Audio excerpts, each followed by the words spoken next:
دوحې ته د مولوي محمد یعقوب مجاهد او قاری فصیح الدین فطرت مهم سفر. د اسلامي امارت د ملي دفاع وزارت یو لوړ رتبه هیئت د قطر پلازمینې دوحې ته سفر کړی او ویل کیږي چې دغه پلاوی به په قطر کې د دغه هیواد د لوړپوړو چارواکو او نورو سیاسي څهرو سره وګوري. دا چې دغه پلاوی قطر کې له چا سره ګوري، د دغه سفر موخه څه ده او هلته څه تدابیر نیول سوي، که غواړئ پوه سئ نو ویډیو تر پایه وګورئ. سلامونه قدرمنو لیدونکو، مشال پریس یوټیوب چینل ته مو هرکلی کوم.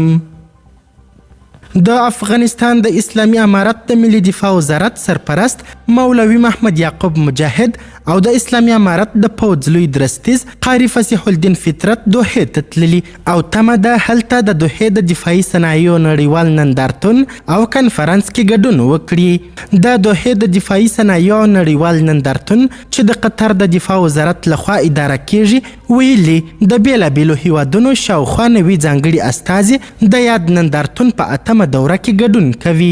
د اسلامي امارت د ملي دفاع وزارت په یوه خبرپاڼه کې ویلي چې د دفاع سرپرست وزیر مولوي محمد یعقوب مجاهد او د اسلامي امارت د پوځ لوی درستیز قاری فصیح الدین فطرت به د دوحې د دفاعي صنایعو په نندارتون کې ګډون وکړي. د دوحې د دفاعي صنایعو نړیوال نندارتون کې د 200 هیوادونو او دفاعي پوځي شرکتونو د نندارې مرکزونه جوړیږي. تمه ده په 11 سیمو کې دا لوی نندارتون پیل سي او په ترڅ کې به 22 نړیوالې معاهدې لاسلیک سي.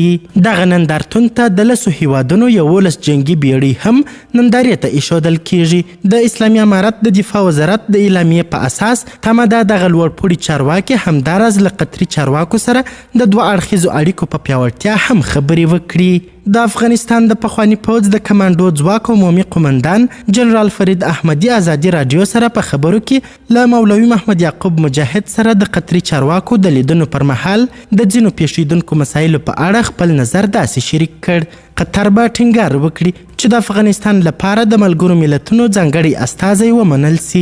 همداراز د ځینو نتایج سوو ریپورټونو په اساس احتمالا د امریکا ځینې استازي په ټیټه کچه له ملا یعقوب مجاهد سره به خبرې وکړي، ځکه د ناټو د پرمختللو وسلو ټول سیستم چې اوس د اسلامي امارت په لاس کې دی ټول یې څار او ساتنې ته اړتیا لري، هم د هوایي ځواک او هم د ځمکنۍ قوا محاربوي تخنیک. مولوي محمد یعقوب مجاهد د 2022 کال د جولای په میاشت کې هم د قطر د حکومت په بلنه دغه هیواد ته سفر کړی و. ښاغلي مجاهد د خپل سفر وروسته له ملي ټلویزیون سره په مرکه کې ویلي و چې د قطر له حکومت سره د اسلامي امارت د دفاع وزارت د ځواکونو د معاش او هم د ځواکونو د یونیفورم او د سرحدي ځواکونو لپاره د تخنیکي وسایلو د چمتو کولو په اړوندو مسایلو خبرې کړي وې. قدرمنو لیدونکو، د ویډیو له کتلو مننه مننه. د لا زیاتو او نورو لحظه پر لحظه خبرې مطالب لپاره زموږ هم دغه مشال پریس یوټیوب چینل سبسکرایب کړئ. تر بیا او بلې ویډیو ښه وخت ښې چارې د الله په امان.